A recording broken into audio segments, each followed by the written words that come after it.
E aí, pessoal, tudo em paz? Vamos dar início agora ao nosso aulão de véspera para o concurso da Procuradoria do Estado do Pará. A ideia aqui é a gente fazer uma revisão panorâmica em 1 hora, tanto de direito do trabalho, como as matérias de processo de trabalho, naqueles temas que a gente verifica que são mais recorrentes nas provas da CESP, bem como aqueles assuntos que ainda não foram cobrados, mas a partir do perfil da banca, da análise, a gente entende que tem uma chance grande de ser cobrado, de ser explorado pela banca nas próximas provas, beleza? Vamos dar início aqui. Primeiro aspecto, pessoal, que eu quero começar a conversar com vocês é sobre justiça gratuita e o processo de trabalho. Por quê? Como vocês sabem, a reforma trabalhista promoveu uma série de alterações no regulamento, tanto do direito do trabalho como do processo de trabalho. E essas alterações promovidas pela reforma trabalhista, elas têm sido sistematicamente exploradas pela CESP. A ideia é explorar as contradições que a reforma gerou, uma vez que muitas das novidades da reforma são contrárias a antigos textos legais ou até mesmo a entendimentos jurisprudenciais. É o que acontece especificamente com a justiça gratuita. Por quê? Vamos lá. O texto legal, a literalidade da norma, fala que a justiça gratuita é cabível de ser concedida tanto de ofício como por requerimento a quem comprovar receber até 40% do teto do RGPS. Essa, portanto, é a literalidade do texto da CLT. Você tem direito à justiça gratuita, de ofício por requerimento, até 40%, se receber até 40% do teto da RGPS.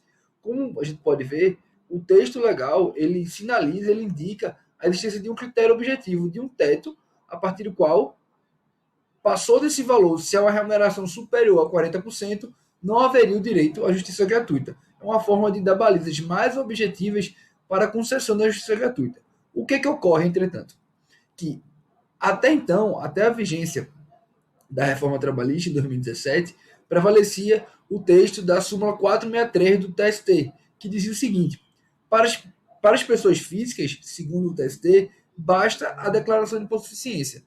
Ou seja, a semelhança do que acontece com o processo civil, em que basta a declaração da própria pessoa física declarando que não tem condições de arcar com as custas do processo, para a Justiça do Trabalho, para o TST, essa mesma declaração por si só seria suficiente, não sendo necessário, então, a existência de comprovações da efetiva renda, do recebimento, dos valores, do patrimônio por parte da pessoa física. A sua mera declaração já seria prova a esse respeito.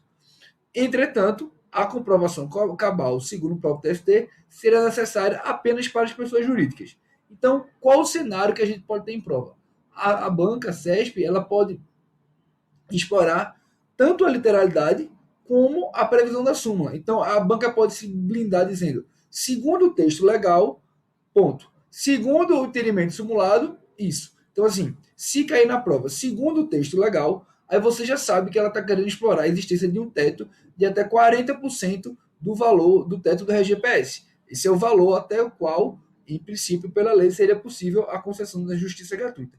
Por outro lado, se ela explorar conforme o entendimento simulado, conforme o entendimento da jurisprudência, você vai saber que ela está querendo que você tenha um conhecimento da súmula 463, que, a semelhança do que ocorre com o processo civil, exige apenas e tão somente a declaração de hipossuficiência por parte da pessoa física. Tá joia? Vamos ter bastante atenção na leitura do enunciado. O enunciado vai ser fundamental para a gente marcar a alternativa nesse caso. Ainda sobre a justiça gratuita, teve um julgamento muito interessante no STF no ano passado. Por quê? Na reforma trabalhista, como vocês sabem, uma das principais inovações promovidas pelo texto da reforma. Então, qual foi essa novidade implementada pela reforma trabalhista? No que tange aos honorários advocatícios, diferentemente do regime anterior, que não havia sua concessão à condenação em todos os casos, com a reforma, a simples sucumbência, independentemente de haver assistência ou não do sindicato, qualquer hipótese de sucumbência processual já enseja o pagamento dos honorários advocatícios.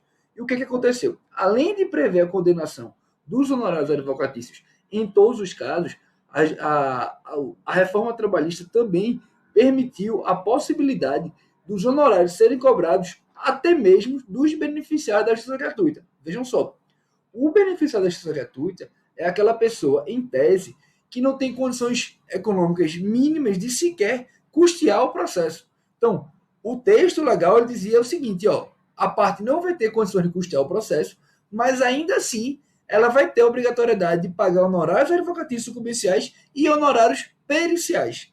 O STF, então, ao analisar esses dois artigos que previam essa novidade, o artigo 790b e o artigo 791-A da CLT, entendeu que os dispositivos seriam inconstitucionais. E por que eles seriam inconstitucionais? Porque eles feriam o direito a ampla acesso à justiça, a amplitude do acesso à justiça. Você não pode ter o acesso à justiça, a proteção do hipossuficiente, permitindo que ele acesse a justiça gratuitamente, mas que, porventura, futuramente, seja cobrado do pagamento de honorários.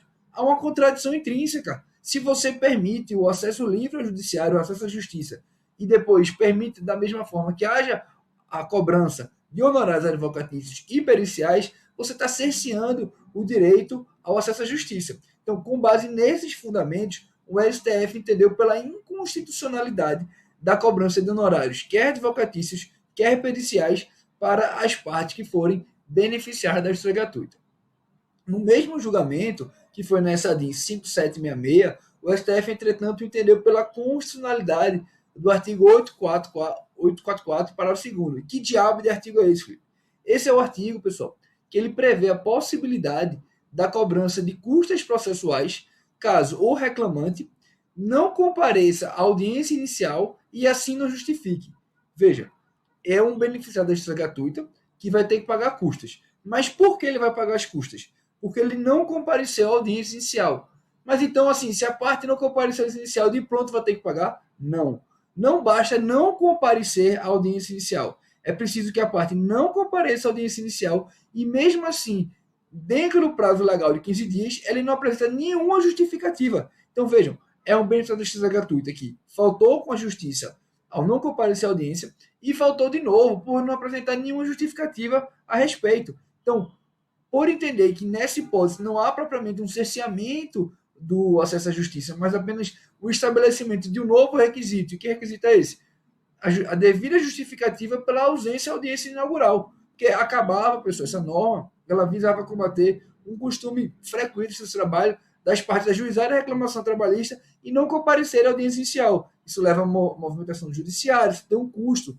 Então, como forma de combater esse custo, o princípio da eficiência, a melhor gestão processual, a melhor gestão do judiciário, o STF entendeu que era constitucional essa cobrança, sendo, portanto, apenas um requisito a mais para a concessão da justiça gratuita, que me parece bastante razoável.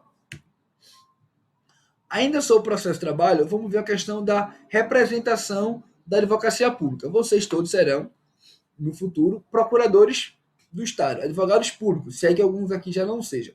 Então, qual a dúvida que pode surgir para o advogado público no processo de trabalho? O advogado público ele vai ter que juntar um instrumento de procuração.